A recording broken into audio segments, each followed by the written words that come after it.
catch ourselves before we get to that point. But I think it just illustrates how that cycle unfolds.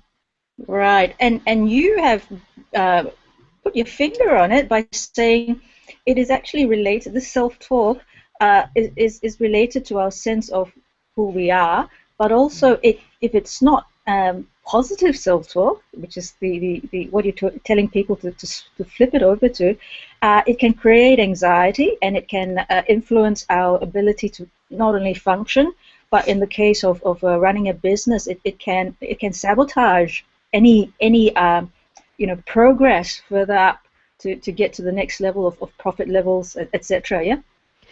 Yes, because think about, and especially relative to money, right? We get a lot of messages throughout our lives. We're deserving, we're not deserving, we didn't have enough, our parents tell us we're spendthrifts, whatever it may be, right?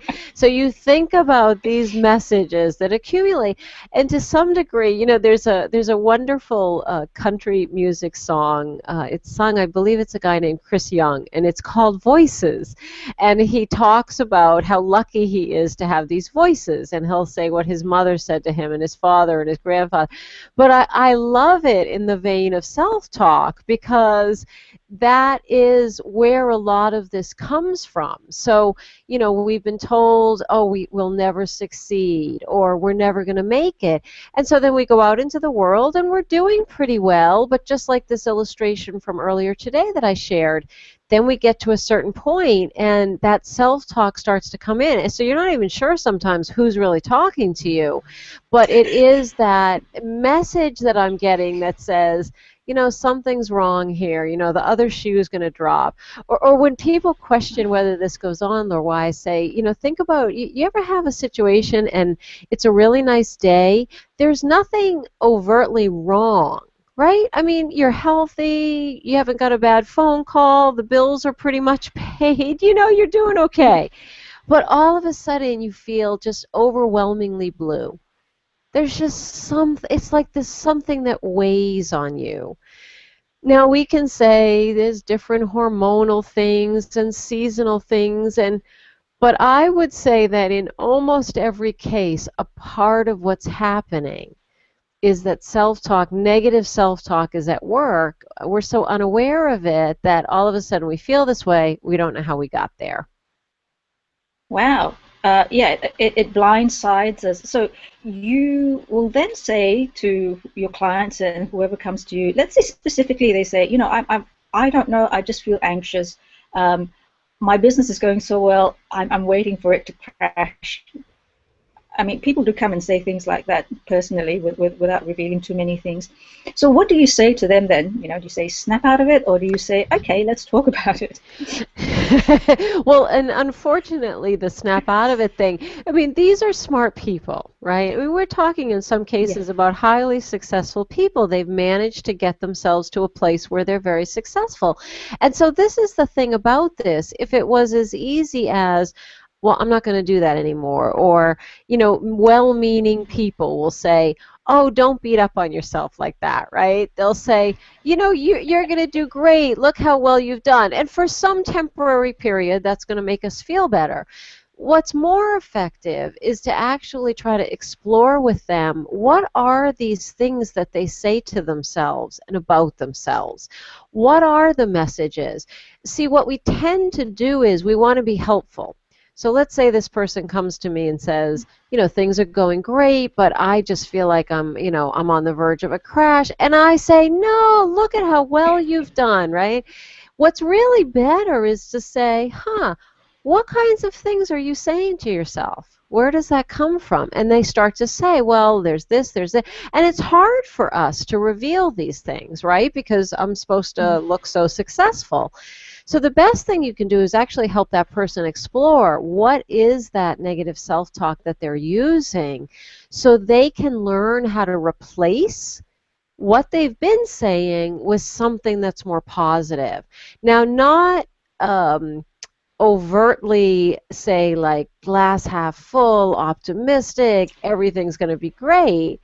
Even if you can just get back to somewhat of neutral, right? Instead of saying the crash is coming, just say, I'm a smart person. I make good business decisions. I've managed to get myself to this place, and I'll figure out the next place to get to when I need to.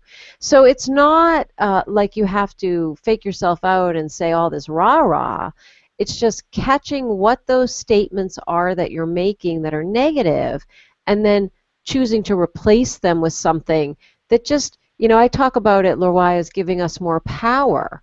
Our energy is getting sucked out by this negative self-talk. Only in catching it and changing it can we grab some of our power back. Okay, that also means to me that you have to have time out to be able to do that. If you're on the go, go, go, go, go, let's say, I'm just going to be addressing women at the moment, okay, career, home, mother as well, kids, etc. And then we have to be all things to all men and women, and we have to be very, efficient at work and look the part. And then at home we have to be super mum. When does she have that time to go, everybody, just be quiet? I need some time out.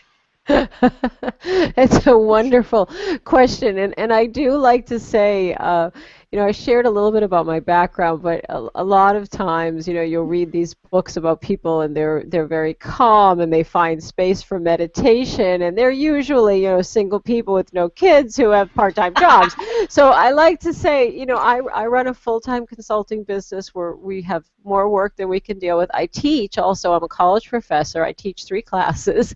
I write books, and I talk to folks like you, and I have 3 children, and they're all reasonably young, and I have at any point in time between 12 and 17 animals at my house because I do a lot of rescue work. So the reason that I share that is to say this is the type of work that can be done and is best done in the midst of all of the chaos that's going on. So what we have to learn is we're taking the mental break. It's not necessarily a break in the action. So I can't say to my kids, oh, I just found myself in negative self-talk. Mommy wants to have a time out. I'm going to go in the bathroom.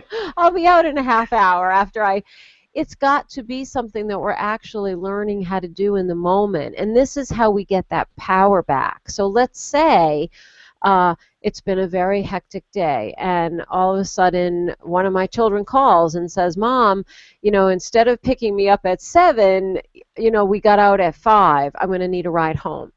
In the moment, I could, oh my gosh, I shouldn't be a working mother. What's wrong with me? I should be available for my kids. I can't go at 5 o'clock. So all that negative self-talk could start to kick in there. What has to happen, Lorwai, is in the midst of that, I have to be able to catch it. I can feel my anxieties going up, right? My heart maybe starts racing. We've all got different ways that we respond. Maybe I'm starting to sweat a little bit, or I feel constricted. I mean, it's my neck feels tight. It's different things for all of us. So it's recognizing that in the moment, and then choosing to stop right then and there, mentally stop, take that break, and then be able to change what I'm doing and give myself a more positive, some more neutral self-talk. So it's actually right in the middle of the chaos that you can learn to do this, and that's what's so powerful about it. Wow. So